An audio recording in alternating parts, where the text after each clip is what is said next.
nosotros entendemos y sentimos a Quetzalcóatl como ese gemelo precioso, el precisamente lograr identificarnos con todos los humanos. Y pues aquí en Anáhuac tenemos esa herencia. Actualmente, gracias a la investigación sobre el genoma humano, ya sabemos que nuestro ADN es mitad masculino, proviene de espermatozoide, y la otra mitad es femenino, ya que proviene del óvulo que es fecundado. De esta manera nos resulta más fácil asimilar nuestra identidad. Zapata tenía bien asimilada su identidad de Anenecuilco y de Anáhuac. Entonces, en la medida que nosotros vamos asumiendo esta identidad primigenia, que somos mitad masculino y mitad femenino, todos podemos hermanarnos con los demás sin ningún problema, aceptar esa dualidad dentro de nosotros mismos. Esta conciencia hace que asimilemos de manera natural el acercamiento a quienes poseen sexo igual al nuestro y que asimilemos la huella de nuestra convivencia con el progenitor de sexo igual al nuestro. Así es que cuando estamos cerca de un amigo, disfrutamos del placer de su presencia, al tiempo que sentimos una protección similar a la que nos brindaba nuestro progenitor cuando éramos pequeños. Esto precisamente es lo que hace aspirar a brindar la misma protección a los niños. Es decir, que si nosotros asumimos esta gemelidad desde pequeños, en nuestro proceso iniciático, precisamente al ser mayores, al ser grandes, vamos a generar esa protección hacia nuestros conciudadanos, así como Zapata lo hizo. Bueno, aquí es muy importante tener presente que se habla desde la llegada de Hernán Cortés, que lo confundieron con Quetzalcóatl y que era su dios Quetzalcóatl. Entonces esto pues es una mentira de las muchas que tenemos en la historia nuestra.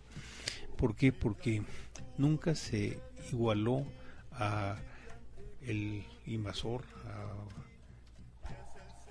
Hernán Cortés, nunca se le igualó con Quetzalcóatl. Allí hay que tener presente que Quetzalcóatl no es el personaje que existió, sino es el arquetipo Quetzalcóatl que está en cada uno de nosotros, y que al hacernos a todos gemelos preciosos, protectores de los demás, nosotros somos verdaderos ciudadanos. Y cuando llegan aquí los españoles, ellos traen una mentira. O sea, Quetzalcóatl es lo que nos hace ser sinceros, hablar siempre con verdad, lo que nos hermana con los demás. Si yo digo la verdad en todo momento, la gente va a creer en mi verdad, en mi palabra. Entonces esa palabra es lo que nos da la fuerza colectiva, y allí está la diferencia. O sea, lo que hicieron los españoles es que trajeron la mentira de los judíos, o sea, la mentira precisamente de Moisés, que inventó algo que después ya se probó por la lavación europeo. Se probó que no existe Dios, que la materia no se crea, no se destruye, y por lo tanto no puede haber creador. Entonces esta mentira de Moisés fue la que se usó para dominar a los judíos. Moisés le decía a los judíos: pueblo duro de cerviz, porque no obedecéis a vuestro Dios, a vuestro creador. Él inventó que un ser creó toda la materia, y no se puede crear la materia por nadie. Entonces esto, pues allí está la mentira de Moisés, que era la misma mentira de Moisés era la de los judíos, y luego fue de los cristianos, y fue de los musulmanes. O sea, que estos pueblos se pelean mucho entre sí porque inventan mentiras. Si yo hablo con alguien mentiroso, termino mal con él. No me uno porque pues dicen que más pronto cae un hablador que un cojo. Entonces sí me parece que para que nuestro país se haga fuerte, tenemos que todos creer en la palabra de todos, diciéndonos siempre la verdad. Y esto es lo que viene ya, porque el regreso de Quetzalcóatl, o sea, de la palabra que une, es para el 2012. Ya estamos cerca y esto pues no se puede cambiar porque es la historia y ya está documentado muchas veces los hechos y las palabras, pero no entendidas las palabras. A nosotros nos toca entender esta palabra. Esta palabra no es que va a llegar un señor con barbas o no sé qué, y con no sé qué atuendo, que va a ser el que nos va a salvar. No, estos son mentiras de los europeos, de los judíos, que inventaron ese Dios, Jehová, el Dios de los ejércitos, que nosotros nos vino a desunir.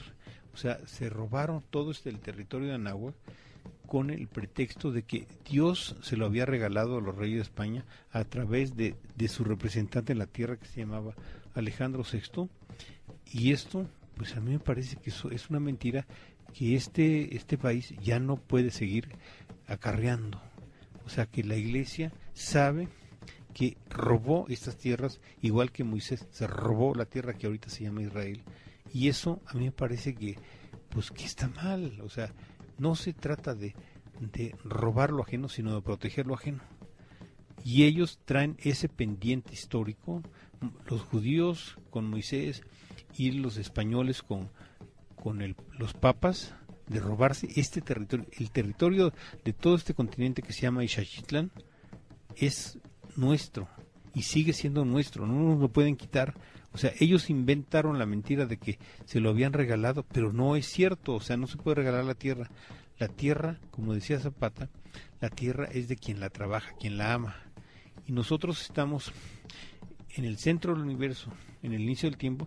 ¿Por qué? Porque nosotros estamos en el centro y esto lo llamamos Tlali, y alrededor vemos estrellas y se llaman Citlali. O sea, nosotros, la Tierra, estamos en el centro del universo, de las estrellas. Entonces sí es importante que nosotros ya retomemos nuestra fuerza de cada quien y trabajar su tierra. Y yo creo que la tierra no se vende, como nos han traído la mentira de que la tierra es de quien la compra. No, la tierra es de quien la trabaja. Y eso es lo que Zapata nos dejó dicho.